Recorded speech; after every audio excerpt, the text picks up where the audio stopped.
And if I said, Yeah. oh, I'm only going to be doing YouTube for the rest, I'm not going to adopt when TikTok came, when Instagram Reels was a thing, I'm not sure I would have been here by now. I wouldn't have had all these numbers on social media, right? So as Yeah. time goes on, I believe that we're supposed to adopt or adapt, um, and then move with the trends. This is the Mooncast.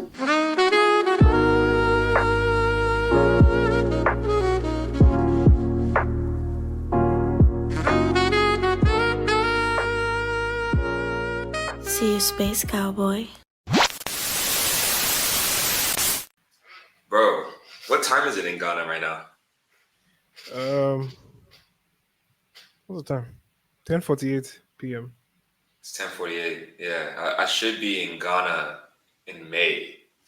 So I don't know. Are you gonna be in Ghana in May? Hopefully, I should be in May. Yeah, because I know you said you wanted to. You said you wanted to take off. You wanted to go to to England. I just want to pass by for a short time, I'm not going to be there for a long time. For a good time, not a long time. No, not a long time. Just a short time. Yeah, just a good time. Just a good time. Though. I feel you, bro. Yo, talk to me about your content journey, bro. Because how long you been shooting content, and why'd you start shooting content? I started 2017, right? But didn't take it really seriously until Yeah, 2019. Until 2020, 2019. And I just came off a podcast recently with someone and I was trying to tell them. I realized that I didn't communicate it well. So they thought I started content creation because of a heartbreak. But instead, what happened was I actually started content creation because I wanted to find ways to make money, and also I went through something with my mom that I didn't like the outcome.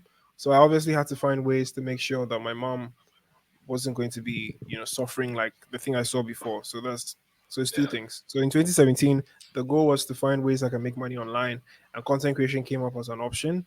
And then yeah. I wasn't really taking it serious because I was still schooling then. So it wasn't something serious. Then along the lines around 2019, I got my heart broken. Then I took it serious from there. So that's the story. Yo, walk me through the heartbreak. What happened, man? You don't want to know. Oh man, was it your best friend? I was a friend. We weren't really best friends before I started dating, so I don't really remember the details about it because it's something I've moved past. Yeah, Um, yeah, but it was the first time I ever had a relationship, so the experience was like very like the experience was like very heavy. It took a toll on me. I was hard to detach then. So I just decided to find something else to fill in that void of me not wanting to detach. So I got myself a Galaxy S7, and then I started filming early the beginning of 2020, like right in the first day of January. Sorry, first day of the year, 1st January. Started filming, and then I put my energy into that thing, and then today I'm free. So I'm finally with somebody who is way better, very nice, and very yeah, sweet. Yeah. Yeah. yeah. Relationships are what I consider the most important element in anything in life that you do. And I feel like if you don't have the proper relationships set in your entire circle, you're going to lose. I mean, in whatever it is that you're trying to achieve, whether that's an emotional connection, whether that's the business. And how has that journey been for you to be able to connect with others? And do you collab with other content creators? And how's the content creation scene in Ghana? Yeah, so we do have content creators in Ghana, and we find ourselves collaborating sometimes, not often. It's not something we do very often in Ghana, but we do it once in a while. And it involves, partnering, trying to, you know, get their audience to know that you also exist. And in general, trying to, have that partnership, that community of creators. But there's a niche, so it's niched down to having tech creators, lifestyle creators. And most of the time, what I've realized is we are kind of we're in our own shells in each and every category. Like you hardly see tech content creators collaborating with lifestyle influencers or creators as well. So it's much of singular stuff when it comes to the niche. So you can only find tech content creators collaborating with tech content creators and not the outside. But I think over some time now, it's changing. I've seen a few tech guys, myself for instance, collaborating with other lifestyle creators, and it's great. So that, I mean, generally the content creation space, I feel like it's still being adopted by people because when it comes to the marketing side, the professional side of it, which deals with the business and stuff, some brands don't really see the importance or significance of it to be able to invest or Mm, influence it with, funds, or say, oh, I want to pay this content creator this amount, or I want to equally pay their rates for them. They won't. That is just mm, from this part. They'll always want to yeah, talk you down or bring it up because it's like they don't find the value that comes out of, should I say, influencer marketing. That's how we call it here.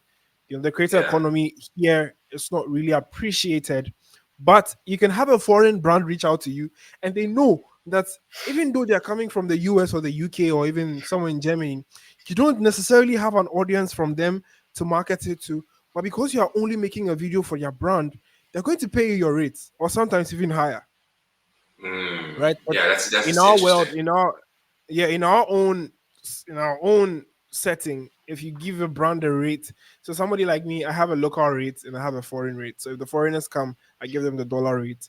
If the local brands come, I give them the local rate, right? And I realize Yeah. that the local rate is way lesser than the foreign rate, right? So if Hmm. I'm giving you because I mean I'm a Ghanaian, you're a Ghanaian, we are like family, you get it. So I don't necessarily have to, because I'm trying to help you promote your brand as well. But if I'm giving you this very low rate, which I see very low, and you're like, I don't know, why are you charging like that? What's the reason behind that price? Let me just give you this like half or even quarter of the amount, when you know that they genuinely can pay even more or three times. Because they'll go on Yeah. traditional media and pay like 2 to 10 times of what you're charging them, right? Mm. So I feel like they still, in our side, are inclined towards traditional media, like pushing it on TV and stuff, than working with digital media. And I believe maybe with time things will change. But so far, that's the experience here. You, it's interesting because don't they see the shift? Because I know around 70% of the population in Africa is age 30 and younger, right? And don't they see the shift with how the younger generation are using mainly smartphones and using social media?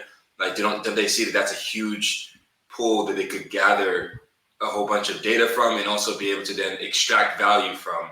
And also, there's like 5 billion people on the internet, so they're missing out on a huge market piece and a huge piece of the pie. Don't you think that they don't know any of that, or what's the reason I why think they they still? do, Yeah, because, of course, before you go marketing everything, you do your research. So they yeah, do, but they feel like it's a risk because, let's be honest.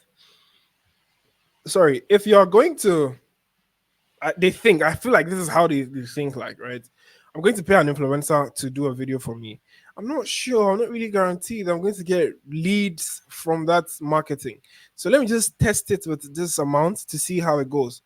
But at the back of their mind, they've done traditional media from beginning till like now, that is still there. So they know that traditional media, I just have to pay the TV station. The TV station is well known. They'll just market it for me for this period of time. And maybe I might get it. But this is something I'm doing. This is something I've been doing all along. So I don't see a reason to, not do it. Let me just do it. Whereas the digital marketing or the influencer marketing strategies are things they have never really tried. It's something new they are trying to explore. So they don't want to go in fully. That's what I think. Like, they don't want to go in fully, despite the analytics or the number of people using your smartphones or stuff. They feel like even if they go in, they might lose. Like, they're just scared on the lose parts. That's what I think. I might be wrong. I mean, I stand to be corrected, but yeah, that's how it looks like. You get it. There's the fear of not wanting to invest into something that would not give them returns that they want. But trust me, there are some other brands that heavily here in Ghana, heavily do influencer investments and influencer marketing. Like, I don't know if I'm supposed to mention brands on the live, but there uh, was Pepsodent recently did some heavy marketing. Like, they brought around almost every influencer, every big influencer in the country for their event, and mm, it did so well. It did so well.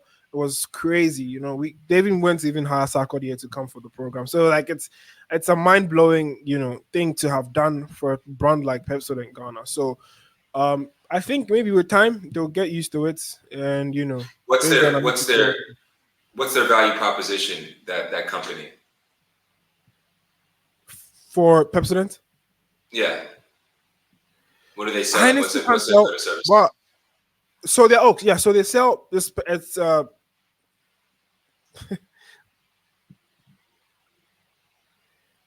get what I mean. Yeah, yeah, okay. I get So you. it's I a get you. I get toothpaste. It's a toothpaste brand. They sell toothpaste. you. I thought you knew Yeah. Pepsodent. You never use Pepsodent in Ghana. No. It's actually my first time going to Ghana will be in May. Like I'm going in May, so Oh, this is gonna be my first oh, time. I thought you've been Yeah, here yeah. before. So sorry. Yeah, No, sorry. That's it's how I my was. it's my Yeah, I first thought you time. knew. Yeah, They yeah. sell It'll be Pepsi. my yeah. They're into toothpaste manufacturing, right? So they manufacture toothpaste, and then they made a new product that was more enriched with charcoal. Charcoal's benefits with Mm, the teeth and stuff. So they wanted to mm, market it to people to understand how it works, right? But even before yeah, that, they contacted me for a gig.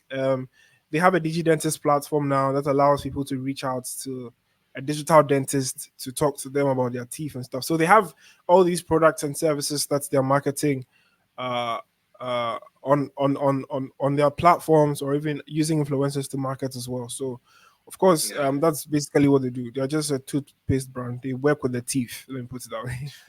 Yeah, this is interesting. So then they can be pretty much diverse with who they reach out to in terms of influencers, kind of, because you can do Exactly. lifestyle, health.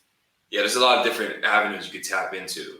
I think, Exactly. but Exactly. yeah, it's interesting. But so you would say the content scene, the content creator scene in Ghana is just now at the infancy stage, as opposed to, like, if you look at some countries like in the West where it's like it's well known, everybody's kind of doing it. It's still kind of slowly, the businesses are just now starting to realize or experiment into that space. Yeah. I would say it's at the infancy stage. It's way beyond the infancy stage. It's still being adopted though, but it's Yeah, way above this. I'd probably say adolescent age or something. It's not matured. Brands are yeah, understanding and are heavily investing. Even corporate sole proprietorship companies even want to, like, reach out to you to make videos or talk about their products. So they understand it. They know how it works. It's just not heavily adopted as compared to other you know countries in the West specifically. Even let's compare it to Nigeria. Nigeria is not far from us. Nigerians yeah. heavily invest in the I'm creator Nigerian, so economy. Yeah, yeah, Nigerians heavily invest in the creator economy, so it's crazy. So, but here in Ghana, it's yeah. just I, it's still I I growing. feel like Ghanaians, for correct me if I'm wrong, but I feel like Ghanaians are more risk averse comparatively to, like, Exactly, Nigerians. I feel like, yeah, exactly. they wait until they see that it's working as a proof of concept, and then they'll get in, slowly dip their feet in the water, but they won't go and dive in. They're like a Nigerian was all for risk, So They've got uh, nothing to lose. They've yeah, got nothing yeah, to lose. Just go for it. yeah, absolutely, man. So for you, you mainly just focus on YouTube, right? YouTube, Instagram, TikTok, Facebook. Yeah, I think those platforms. So far as it's a video, I Which can post the video there. And now I recently joined LinkedIn too, so I post on LinkedIn sometimes. And Snapchat. Oh, is Snapchat still thriving? Is it big in Ghana? It's very big. There's the influencers who are solely on just Snapchat, and they are doing so Uh, well. on Snapchat? Yeah, yeah, Really? Man, I yeah. thought that was a dead app, man. Like, I don't know. Only in France here in the West is like the only place that really they use Snapchat a lot. I don't know. Like, I didn't know. So it's big in Africa, or just big in Ghana? It's a thriving space in Ghana here. Yeah. The influencers that could. I think there was one time where it's even recent. I think 2 or 3 weeks ago, an influencer did um a marketing thing for a brand that sells food, and Mhm. now the brand needs more employees, should I put it that way? The brand Yeah. needs more employees to cater for the amount of orders that are coming because of what the influencer did. So Wow. Snapchat is a heavy place. Yeah, it's a big place here in Ghana. Like, I could say it's top three: Instagram, TikTok, then Snapchat, before even WhatsApp. Oh, wow. So wait, hold on. WhatsApp. So talk to me more about WhatsApp, because I know that WhatsApp is actually putting in a lot of money for people to build on top of WhatsApp to add features and sort of in-app sort of functionality for people to be able to take WhatsApp to the next level. So I was wondering, Are you marketing on WhatsApp? Like, you using like the status to market, or how does that work exactly? Because I don't use WhatsApp for marketing. So, fortunately, the good thing is WhatsApp now has a community feature, uh, or should I say a broadcast? Yeah, it's a community feature where you are Hmm. able to create a community of people following you, and then all you do is to push in updates on the channel. So you can use that to market.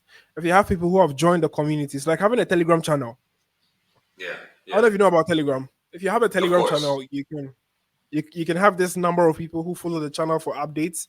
So what you Yeah, would do is to, if you have a brand who wants to sponsor or do, you just post your stuff or the stuff in the community or in the channel on WhatsApp, and then that's it.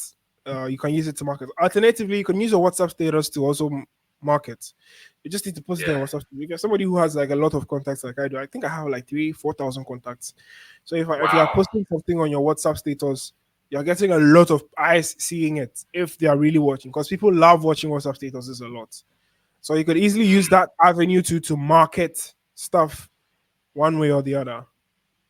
Yeah, yeah. No, that's interesting, man. Because I'm starting to look into WhatsApp and like can I leverage it as a marketing vehicle to be able to drive more traffic? Then to me, it's interesting. You Yeah, you know, I can. might need to test it out. Yeah, yeah. You And can. what's your favorite platform out of all the platforms? Seeing WhatsApp, Instagram, Snapchat, TikTok, and etc. Yeah, so it's WhatsApp, Snapchat, TikTok, Telegram, Twitter, another big X. I mean, they call it X now. Let me be, yeah. Yeah. It's another big space for uh influencers too as well. So yeah, those are the basically the platforms available for But us. what's So it, what's it, what's the one that's getting you the most traffic, the most audience, the most engagement Instagram, out of the? Instagram, and TikTok. Wow. So the youth are really big into TikTok. Yeah, very heavily. Like even as low as little as 13, 14 years, they're like on TikTok. I think there's a Yeah, it's legal age crazy. for that. So Yeah, yeah. yeah, there are lots of people on Yeah. TikTok now, and they're like TikTok.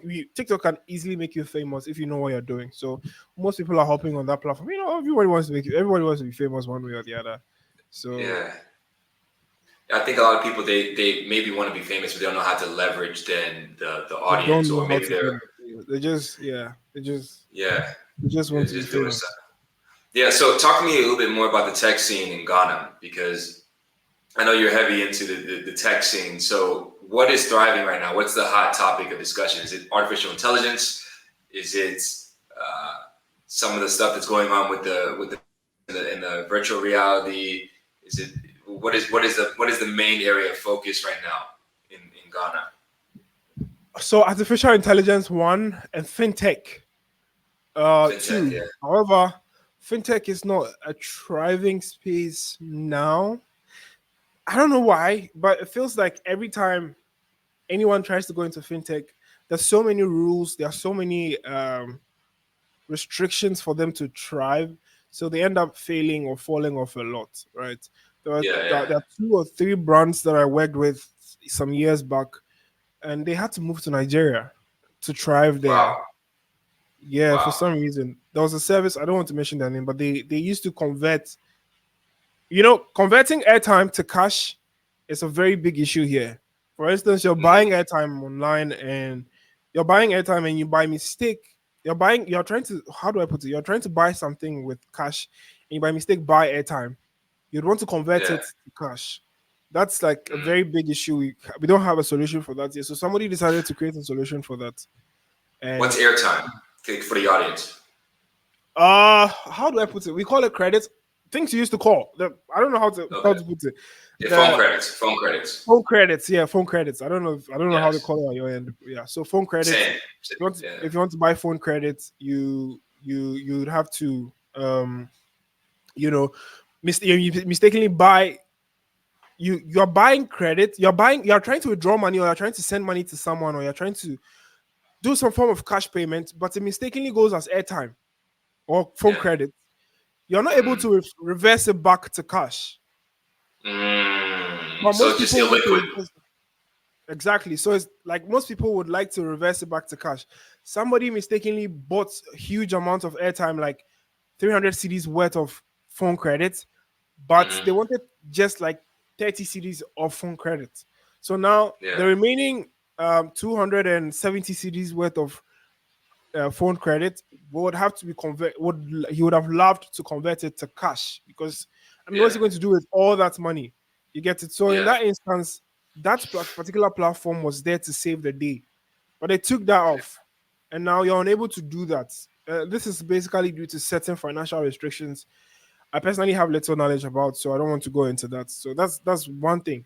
And Yeah. um, other fintech companies that are trying to, help you save your money or help you make transactions here and there, they try and restrict all that. It's just I think the government is really keen on people's money and not mistakenly losing it because then everyone can just say they're creating a fintech app and then you can save your money inside. You wake up the next morning and Yeah. it's not there. Yeah. So Yeah. one Yeah. of one of the biggest issue is that like that particular avenue, which is fintechs, then AI, which is a big thing now because now we are really adopting. People want to know more about it. I realize that anytime I make an AI video, people are um interested. Like the way they receive it is much more appreciated, and like there's always someone in my DMs asking for an AI website to do something. So Ghanaians are Hmm. like more into the AI scheme now, trying to use AI to benefit themselves, and also get the the way to go. The new trending thing now even is MTN and Mastercard partnering to create virtual cards in. Ooh.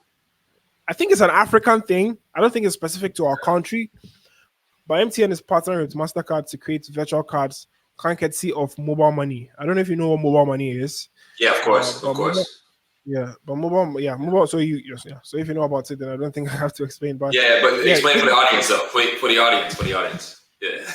okay, so it's like an e-wallet platform for anybody who uses the MTN platform. So if you have MTN, you're able to have an e-cash service that allows you to hold cash based on the network service provider you're using. So if, for instance, if you're using T-Mobile, there's something like T-Mobile Money. We don't use T-Mobile here in Ghana. I'm just giving an example. Yeah. So there's something like Yeah. T-Mobile Money where if you're a T-Mobile user, you enjoy that benefit as well. But what we didn't have was um, virtual cards to be able to pay for stuff online. So now you don't necessarily have to walk to the bank to get yourself a Visa card or a MasterCard. Out of convenience, right with your smartphone, you'll be able to create a virtual card, can't see of this feature from MTN.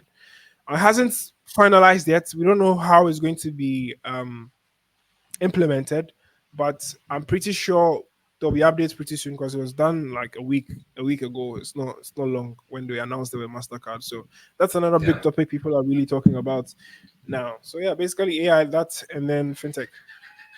Yeah. Is anybody talking about is the crypto scene big in Ghana or is it not?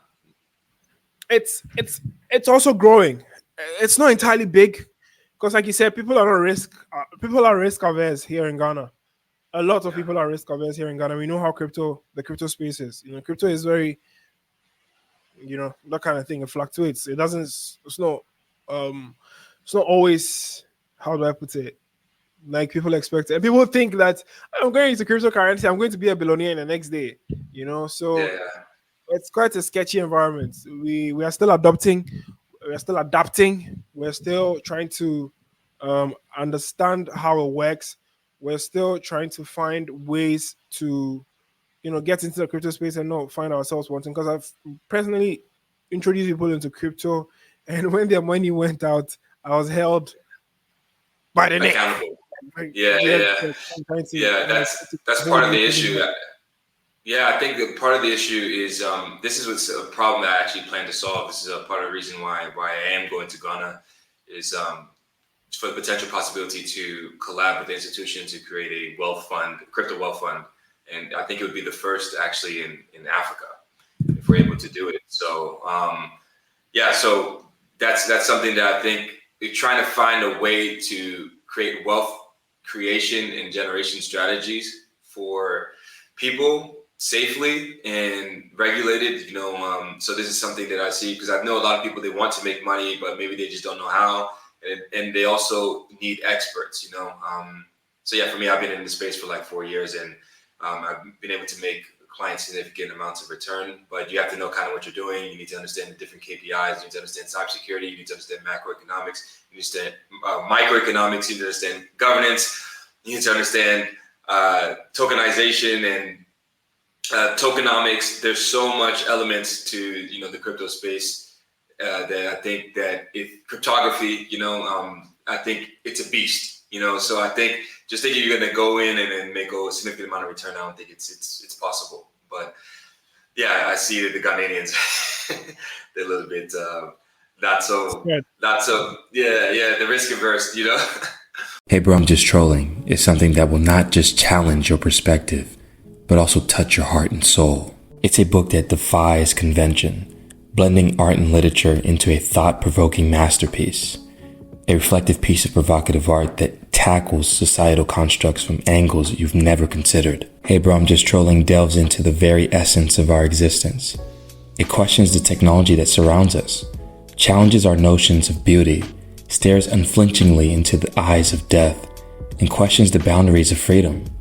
It scrutinized the educational system that molds our very future. This book is a journey, an exploration of shared human experience, and it's a work of art that refuses to be confined by tradition.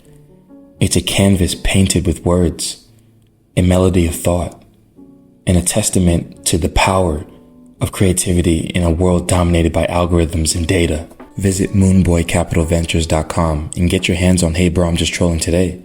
It's not just a book, it's a movement. Now let's jump back into the show. But what about the artificial intelligence aspect too as well? Because that's interesting for me. In what ways do you see artificial intelligence making immediate impact in the Ghanaian society today? So let me give you an example. I recently worked with a brand called Lada. They have Yeah. built artificial intelligence into their app to help you Mm. save your money with them. And what this model or this bot does is it asks you questions, and then based on the answers you give the bot, it's able to define a financial savings goal for you, or a financial plan you can follow to save your money. Right. This is a Ghanaian owned app based there in Ghana, and this is one of the things it's doing. Right. So that is one beautiful avenue you can do that. There's a Ghanaian brand who also made an app, a web service known as Copyanto. I don't know if you know Yeah. about Copy AI. It's for copywriting. Yeah, of They course, made yeah. they made a similar one to that, which is Copianto, and that is for copywriting. It does a lot to help you with your essays, copywriting, helping with blog posts, keyword analyzation, SEO optimization, and sorry, Mhm. SEO was SEO optimization. Yeah. So basically, there are avenues where they are implementing this. Where I'm looking at AI being implemented a lot is in schools. Like, should be taught for people to understand how to use it before they come Mhm. out of, because it's going to be a new thing. It's way past a new thing. It's there already now, right? So, and most industries, most workspaces, especially some remote jobs, require you to have a certain knowledge in certain AI websites or certain AI based platforms to be able to work with them. You need to know prompt engineering. You need to know how to prompt the right things into the right search box or chat box with a chat bot Yeah, to be able to get the right responses. I mean, look at ChatGPT for instance. You can't just go and ask ChatGPT any random question without understanding what prompting is. You will not get the desired result. So I exactly. feel like if it could be implemented anywhere, should be in the field of education so that people understand how it works and how it's used. But you see, to everything, there's a good side and a bad side. If they're going to Mhm. try to implement it into education, what are the bad sides you're looking at? Students trying to be smart a little bit and then cheat with it. Because honestly, not to, I hope I'm not spoiling the name of the country in any way, but Yeah. recently they wrote WASI, and it was in the article that students were copying with ChatGPT. It was all over the country, right? There was an article that Mm. published it. Yeah. These students were, sorry to say, quite dumb that they were not able to copy correctly. The Mhm. way, because I was asking, how did the Ghana Education Service or WAEC know that these students copied with AI? Instead, what happened was they were copying everything. That even the parts where the AI said, "Unfortunately, I'm sorry, I don't know the response to this," they copied that part too. Yeah. Wow. Those parts were those parts were something that were like were easily like it could easily identify you as Yeah, somebody yeah, who yeah, yeah. I like mean, AI. just delete. Man, they just And basically it's not told it themselves, man. you're not even it's not like it was even typed. They wrote it. Dude, I can't believe that. How old were they? What age range were they? I can't tell. So I think when you're writing what you should be within the ages of 16, 17 ish. Yeah, 15, come 16, on, man. 17. I can't tell. Rookies, Yeah, rookies, man. so all the rookie move. So all these papers had to be cancelled. Now they'll have to go and rewrite either run of deck or some other way to be able to go to the university. So I mean, that's one of the bad side of artificial Yeah, intelligence that might affect people. But honestly, I hope students learn more about it so they can, easily uh, adapt to the work world or workspace when they are, out there. In the universities, it should be taught. It should really be taught, honestly. yeah. What do you think? How do you think it can affect the creator economy? A lot. Because now, let's be honest, I don't necessarily need a sound designer to help me with my sound production or sound processing because there are AI websites that can do that. I don't need a Yeah, script writer, even though I don't use scripts in my videos. I don't need a yeah, script writer to help me develop scripts. I can just go onto an AI website and then it's a script it for me. I don't need a video editor to help me edit my videos. There's AI platforms that could help me edit my videos seamlessly in a way I want it, right? But you know, there's one thing I've realized that no matter how hard AI tries, it always can't beat the creator. The creative space is it's not able to think for itself just yet, right? yeah, So it's not able to come up with enough creativity and personality to overtake um us or our space. Because, for yeah, instance, why would anyone watch my video? It's probably because one, I'm either providing value to my personality, how I deliver my videos, the kind of the way I say my stuff, how I talk, and all that. AI automatically looks robotic. It doesn't look like something interesting unless it has value, like I mean, intense value in there for you to want to continue watching. Other than that, because it doesn't have a personality, it's not creative in its own way. Most of the AI videos you see around are people behind feeding it with, information for it to be able to act upon it. But as we naturally will have the creative instinct to deliver in a way that will be appealing to people. So one way or the other, yes, it might conquer some parts of the creator space or creative space, but I don't think it's going to overtake the power of being able to deliver your videos with a personality. yeah. What about the landscape of the job market in Ghana specifically? Do you think that artificial intelligence could have a major effect on basically eradicating a lot of job opportunities? I know outsourced labor is kind of big there too in Ghana. So, what do you think about that particular element Yeah, of the artificial intelligence? it's definitely going to take it's going to take over. It's doing that already. To be very honest, if we put AI aside, I used to work at Baltic Ghana, and I said this at one place where I went to deliver a presentation that before there were these machines that are being programmed to automatically fill in the bottles. There were people who were automatically capping these bottles, but now they are not Yeah, there anymore. These machines are the ones that are capping the bottles. yeah, Now, yeah, that's a critical example, but this yeah, people didn't see that yet because they didn't know how AI works. They only thought AI is just the generative ones we see on here, the ones that are in the yeah, websites and stuff. But these were there already.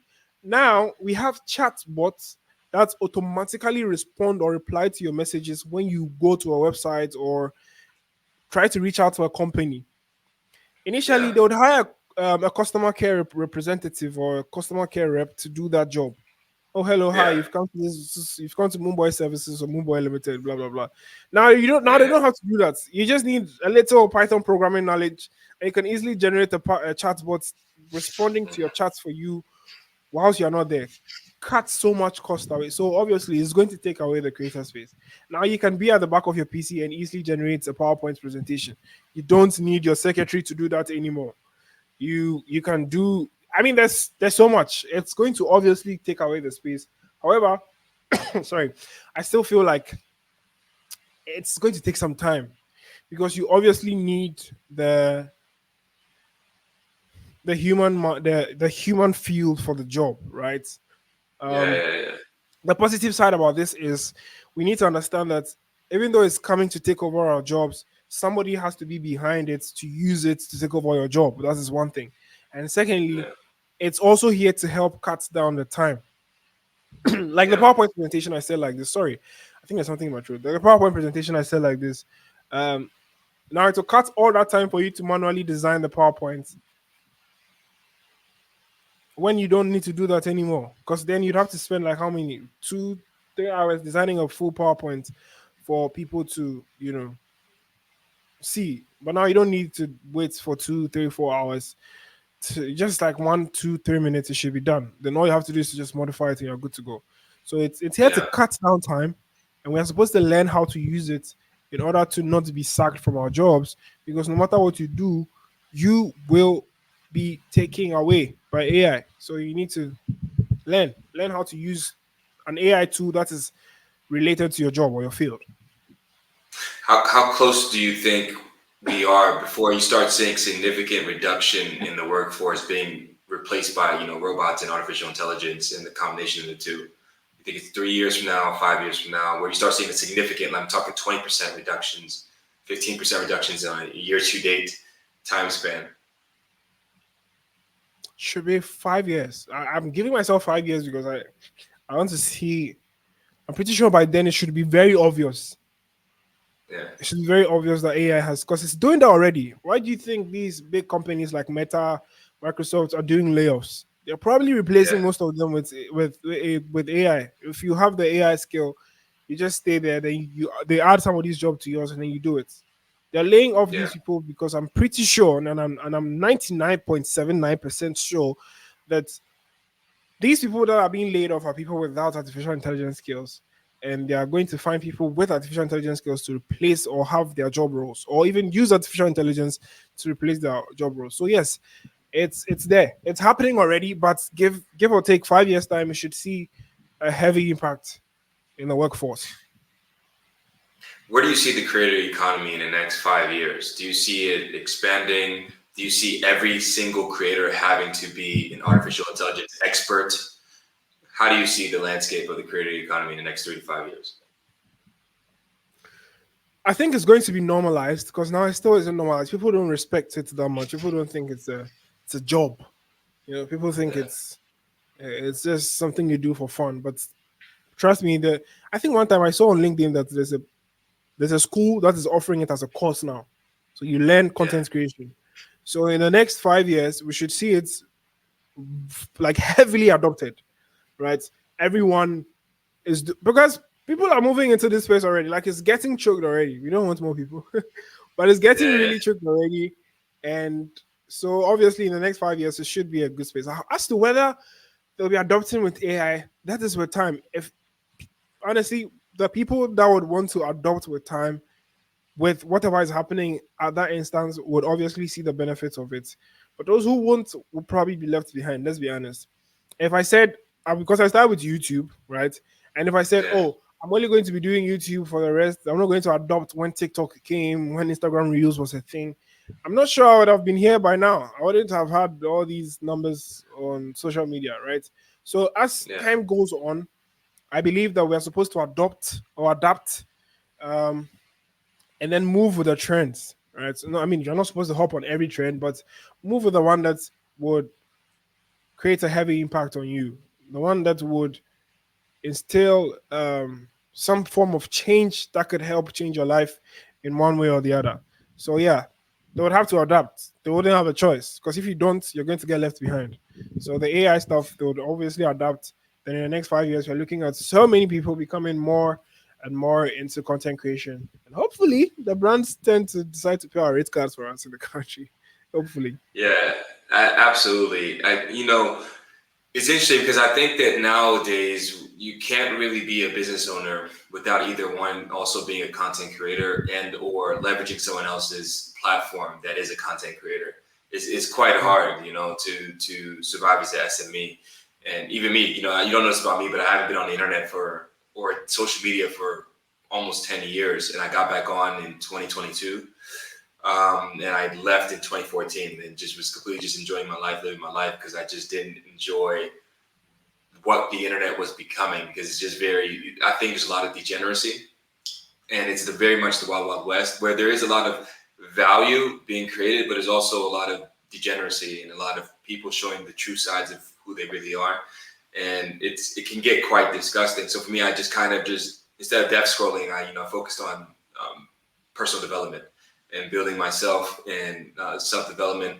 And then when I got back on was mainly just to promote my business and using LinkedIn channels and podcasting as a form of communication to be able to generate value, create value, and then grow a community, grow an audience, But I don't know if you think the same, that it's kind of impossible now almost if you're a business owner to not be leveraging either a content creator or to be a content creator yourself.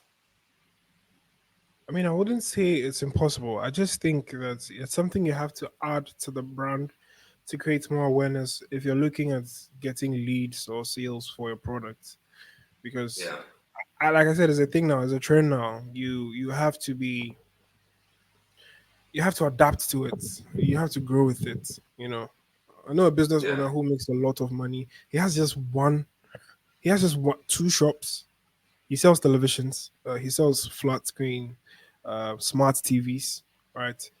And he has only two shops in the whole Ghana. But if I tell you the Wow. amount of sales he's making online, based on having just an online presence, you'll be marveled. So I feel like if you're a business owner, you are somebody who has a business.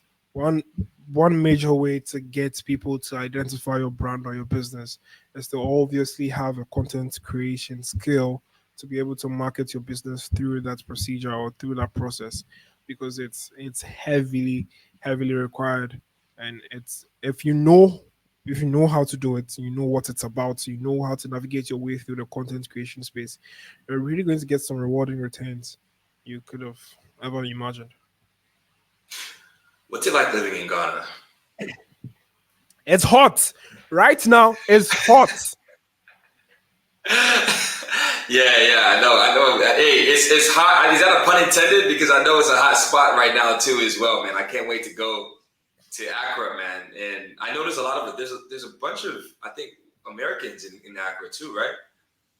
Yeah, the bunch of should I say expats or foreigners here. One thing about Accra is if you're coming to Accra, please come with a lot of money because you go with little money. Let me just be honest with that. Things are very costly here. The economy is very rough on us, so you want to be very, prepared when you're coming because things are very pricey. You don't understand. I don't understand where it's even coming from, but Accra is a very difficult place to live. So I don't go out. As you can see, I'm always inside. I only go out if it's an emergency, like what happened the last time. Because if I step outside, just stepping outside of the gate, I've spent 100 Yeah, CDs, which is like 100, which is like $8. That yeah, should be a little less money, but it's a lot of money here. That's just yeah. stepping outside the gate before getting to my destination. By the time I come back home, I'd have spent close to 500 to 1,000 CDs just because I went out. So it's expensive to live here. But aside that, it's a very lovely place to live. There are very nice places you can explore. The beach, the the how did you call it, the gardens, and then some Yeah. other interesting hotspots. Like it's a great place to live, and they're always lit in the evenings. I'm not a party person. I don't like crowds, so I feel uncomfortable when I'm in places like that. But if you are somebody who is into that, trust me, there's a good place for you here. Accra is like always on fire in the night. They say they don't have money, but I don't know how they are always lit. I don't know how they do it. Honestly, Yeah. I really You don't have know how they you, do it. But I have you mean, been to? places like Osu, like this, is always lit. Like as much as far as 1 o'clock a.m. that place feels like it's now daytime. People are there Yeah, chilling, jamming to music and stuff. It's a very lively place. You should try it out if you come to Ghana. I'm sorry, I cut you yeah, short. You said, have I ever been to? yeah. No, I was gonna say, have you been across the other parts of the coast? Is there other areas that are like notable too as well to go check out? Because I'm gonna be there in Yeah, May, and I'm just gonna be exploring. Having a should blast, with my boy. you should go to. I think you should go to. Let me be honest. I've been a crab boy my whole life, but the places I've gone to is my hometown, which is in the eastern region. That is a Yeah, lovely place. That would give you a taste of the foreign weather.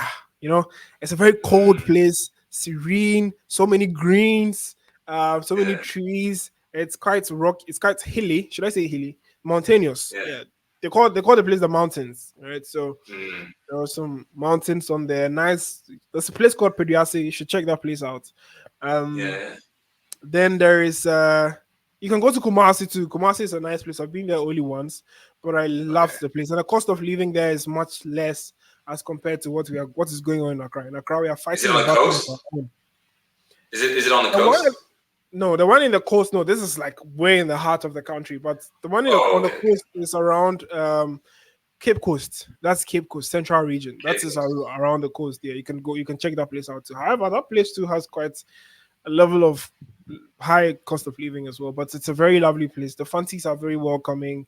They're very funny people naturally. They have a good vibe.